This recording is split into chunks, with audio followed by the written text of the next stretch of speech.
Hello! We have 3 stories today from Malicious Compliance while we say aloha to Hawaii. Our first story features 2 women who get their elbows out, among other things, in a power struggle over the local hospital. One woman keeps trying to do her job while the other tries to do anything but, in this scenario that mirrors a quantum physics puzzle, where both things cannot exist at once in the same place. And like things going wrong with physics, there's a boom, and it's all over in a flash in Story 1. I work at a hospital that doubles as a research institution. Since I'm on the research side, I have to involve lots of other departments, and most people with whom I work with are very chill. They understand that I have to beseech them for things to do my job. I'm one of those, she can go 100 hectares on a single tank of kerosene type of people, and I'm very on top of things for which my coworkers value me. However, the one place where that camaraderie breaks down is with some of the nurses who work in my specific clinic, focusing on one particular disease. Honestly, I've done a good job making most of the nurses like me. I bring them homemade treats sometimes, and I'm always extra friendly and approbative with them. Some of them have their days regardless, and I put up with them. Right after I first started working in that specific clinic, unfortunately, one nurse in particular, let's call her Bichelle, had decided that I was on her blacklist. Bichelle hates doing work. She's like a kid playing Xbox when their parent asks them for help with groceries. She'll moan and groan, and if she helps at all, it's with an angsty indignation. I needed a series of blood tubes drawn in clinic for a patient one morning instead of down in phlebotomy. It was protocol rules, but that's more complicated and stupid than it's worth getting into here. Bichelle was the only nurse available. She was extremely put off at my asking her to draw this protocol kit, despite my giving advance notice to clinic that this needed to be done. She clearly did not want to leave her computer, which was not open to anything work-related, but she begrudgingly went and drew the tubes. She was unnecessarily profusely thanked by me, just for doing her dang job. I came back down later to get a prescription signed for another patient, and a different nurse asked me what I'd done to upset Bichelle because she'd apparently been going off about me to anyone who would listen. I explained what had happened. The other nurse informed me that Bichelle was pissed at me and also felt my outfit, a white medical coat, a modest blouse, work pants, and high-heel boots, was too provocative. What? I just decided to let it go and try to avoid Bichelle as much as possible. This did not work. I kept running into situations where the other nurses were busy seeing patients. I was forced to walk back into the nurse triage room, which is off limits to patients, and ask Bichelle to draw 2 more of these blood kits in the next month. She was never happy to see me, and she was always wasting time on her work computer when I entered the room. Maybe 2 or 3 days after that last kit draw, my supervisor called me in her office to discuss my presentation. She very nicely, and with pity in her voice, told me she'd received a report about my dress habits in patient-facing spaces. She said she personally hadn't noticed anything, no kidding, but was obligated to discuss this with me anyhow. I assured her I had no idea what she was talking about. I thought about confronting Bichelle, but decided not to because, loose cannon and whatnot. After a brief reminder of the dress code, I figured that it was over at least. It was not over. 2 weeks later, I hadn't even asked anyone to draw any kits in the interim. A formal report was filed against me for my conduct in clinic. This went to the hospital and then my supervisor who, even after reading the report, seemed totally clueless about what it could mean. I explained what had been happening with Bichelle. But then my supervisor told me a second person had reported this as well, on the same day as who was obviously Bichelle. This time, it was a patient. The patient had reported that I was dressing improperly for a patient-facing environment. Whoa. I asserted that I wasn't, but I was nonetheless put on probation, which meant that my supervisor, against her will, now had to come with me when I saw patients in clinic for the foreseeable future. A nurse manager would also have to accompany both of us when she was free since I was dressing provocatively in patient-facing spaces, and that was her domain. But as you can likely guess from her browsing habits, Bichelle was not the sort of person who needed more supervisors in her area. Cue malicious compliance. Fine. You want to punish me and force me to work in the eyesight of the supervisors? All right, let's get some supervisors down here as quickly as possible.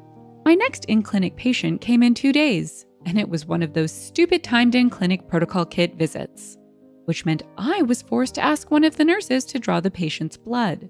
I informed my supervisor and we set off down for the clinic. The nurse manager was in that day, so she accompanied the two of us. We all went back into the triage room so that I could ask for help with the blood draw. Michelle and one other nurse were there. What we saw upon entering was the other nurse entering vital signs for a patient into our health database. But Michelle, sitting at her desk with an online clothing retailer open on one monitor and Facebook on the other. I asked for Michelle's help drawing the kit, and she sighed heavily and spun around to see two higher-ups looking on with disdain at her work computer. In embarrassment, she swiveled back and closed those two tabs, which revealed, you can't make this stuff up, a website for marital aids that had been open in another tab. Michelle had clearly forgotten until now. I just smiled and handed her the bag like nothing had happened. In the hall, my supervisor and the nurse manager were talking about Michelle's display just now. Apparently, she had previously been warned about goofing off at work. The nurse manager told the supervisor that she was going to check all of Michelle's work computer activity. I actually didn't know any supervisor could readily access. What followed was so incredibly beautiful that I hope it made the ending of this long post worth waiting for. According to the nurse who'd initially asked me what I had done to upset Michelle, her activity was searched. She was revealed to have been spending hours upon hours every day browsing the web, shopping, and using social media. Since she had previously been warned about this behavior, she was given a formal write-up. But this was just the beginning. The day after the three of us went down to clinic, my supervisor called me in her office again. She told me that Michelle had fabricated the patient complaint about me and posted it from her work computer. How did they learn this? Oh, that'd be because she saved a draft of the message that reported me to the hospital and she'd accessed the patient complaint comment webpage the same day. My supervisor sincerely apologized for the hassle and told me I was no longer on probation. As for Michelle, apparently fearing the worst, she put her 2 weeks' notice in the same day after getting wind that she was in some far more serious trouble. For reasons I will never understand as long as I live, the hospital chose to let her quit after 2 weeks instead of firing her on the spot. Maybe they knew what a nightmare she was and were comfortable letting her quit on her own accord. It's not as though she was due to glean any glowing references from this experience. Maybe they just wanted some extra work. Our clinic was very short-staffed for nurses at the time. In any case, they chose not to fire her and let her quit on her own. On Michelle's last day, I ventured down to the triage room to retrieve some outside records from their printer. When I entered, Michelle was alone and browsing Glassdoor. I unbuttoned my white coat and told her, "Hey, good luck with your next job. I hope the employees are less provocative." She slowly spun around with a scowl on her face. Then I lifted my dress up to my neck, flashed her my bare chest, and walked out, and I never saw Michelle again. In the comments, TechNot said, "Depending on the state and a company's own requirements, firing someone for cause can be a lot of paperwork. Letting someone resign in 2 weeks and then quietly marking their personnel folder as do not rehire is so much simpler. The waters can get muddier when the employee is known to lie and fabricate things." 10 to 1, Michelle would have filed a wrongful termination complaint to get unemployment and severance. She's eligible for squat when she quits. Jerkface Bob said, "You were appropriate and professional right up until the flashing. That was childish and unprofessional, while being somehow still appropriate. The real beauty is if she complained, it's so over the top that even without her history of false reports, no one would believe her. Perfect." Ways and Means said, "Michelle was in the wrong. Glad a completely selfish, lazy employee got what they deserved. Also, you come across as nutso when you proudly talk about flashing a coworker as part of revenge. Sweet mother." She flashed her? Talk about indecent exposure in the workplace. Hopefully they don't have cameras in the triage center, though. Does this mean Michelle is right and OP was coming off as provocative? I mean, it takes a certain type to go to those lengths, don't you think? Our second story tells a tale of pitch politics and 10 tensions. One man, known as a caravanning connoisseur, embarks on a journey to the heart of Sweden, seeking solace among nature and fellow campers. However, this particular escapade takes an unexpected twist when he encounters a grumpy geezer who seems to have a ruler in one hand and a rulebook in the other. In Story 2. Context. A few weeks ago, I was touring Europe on my car and caravan with family. Usually, people are very nice on camping sites with their temporary neighbors, but this incident was a big exception to that rule. Story. We arrived to a very large camping site in the middle of Sweden late afternoon and after getting our keys and a printout info. Actually, like campsite rules and local tourist attractions, etc., from the reception we went to find our designated pitch to set up the caravan so we could start relaxing after hours and hours of driving. Now, it might be relevant to see how the pitches and driveways are set up for the story to make better sense. See the linked picture to help you visualize. Let's say I've been assigned the spot 67 and the old geezer of this story has the pitch 58. So we release the kids to go find a playground and start the process of setting up camp. I back up the caravan to the pitch, detach the car, manually crank the support legs down, and so on when a grumpy old geezer approaches yelling, 4 meters! 4 meters! It was hot. I was sweating from the manual work and a bit confused. So I ask, perhaps a bit sharply, what he is going on about. He manages to explain that the rules say the caravans have to be 4 meters or 13 feet apart, and you must move your caravan, which is already halfway done setting up camp. Now I admit that I did put my caravan only about 1 meter, a little over 3 feet, from the back of the pitch, but this jerk has his own caravan roughly the same distance or less from the perimeter. His front tent's ground lines are on our pitch. I go around checking the situation and leave my wife to talk with the geezer. I come back around after maybe 30 seconds and see my wife upset. Before I can ask why, she tells me that the geezer told her verbatim to go back to Finland, after she had pointed out that his tent cords are attached to our site. So I get angry. I'm positively seething, and for a moment I consider getting physical, but then I decide to get petty instead. So I go undo the setup we've already done, I move the caravan, double check that I'm within the rules. This took me about 7 minutes. Then I go tell the geezer that I've now complied. So if you want to be strict with the rules, then let's be strict with the rules. Your own caravan is clearly in violation of the rules, so move the bloody thing or I promise I'll go to the reception and complain. I was so angry that I remember my hand shaking while I emphasized my message with finger pointing. So I was pretty angry. Fallout. We got great satisfaction seeing he had to disassemble most of his front tent, crank up the support legs, get the car, attach the car, move his caravan, and then reset up everything. Took him and his partner about 25 to 30 minutes to do so. If you want to be a jerk, make sure you are also in compliance before complaining to someone else. These kinds of rules are usually more like suggestions anyway. Oh, and I also told the kids that there is a special situation here. You don't have to be quiet and consider the neighbors like normally. Instead, you can shout, play as loudly as you like within the allowed times, and they did. Luckily, the other surrounding pitches were not occupied at the time, so this didn't bother anyone but the geezer and his partner. I also got a small solace from the fact that my wife did reply to the "Go back to Finland" comment with the age-old classic, "F you!" We left the site and continued on our way the next day as planned. P.S. I must emphasize that usually people in these places are really nice. I've done this kind of traveling for many years and never before had a problem like this. I don't know what this geezer's problem was, but I'm guessing some Finns in the past had caused him to have a grudge and he lashed out on us since we are Finns. In the comments, Zorab said, "If you want to be a jerk, make sure you are also in compliance before complaining to someone else. The first rule of being a Karen or Ken." OP replied, "Yeah, this dude failed at it." Security 6, quoting, "I considered getting physical but decided to get petty instead," replied, "That's my favorite part of the story."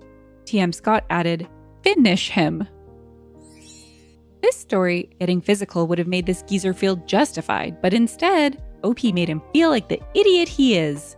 Definitely the way to go. Our third story is a short one, but was written way too well to let slip by. not unlike one young spirited 9-year-old catching a glimpse of her heart's secret desire, snackies. She finds herself locked in a scuffle to the death with a younger sibling. The last of the Cheez-Its, a coveted prize in all its cheesy goodness grandeur. Aha! Victory! And yet, it ends up costing her everything in story 3. All right, I was telling a friend this story and she pushed me to share, so I hope this counts. The year was 2000 and I was 9 years old.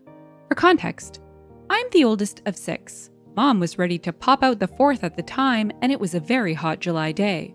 So my brother, 7 at the time, and I were fighting over a box of crackers on the kitchen counter. Why were we on the kitchen counter? Who knows?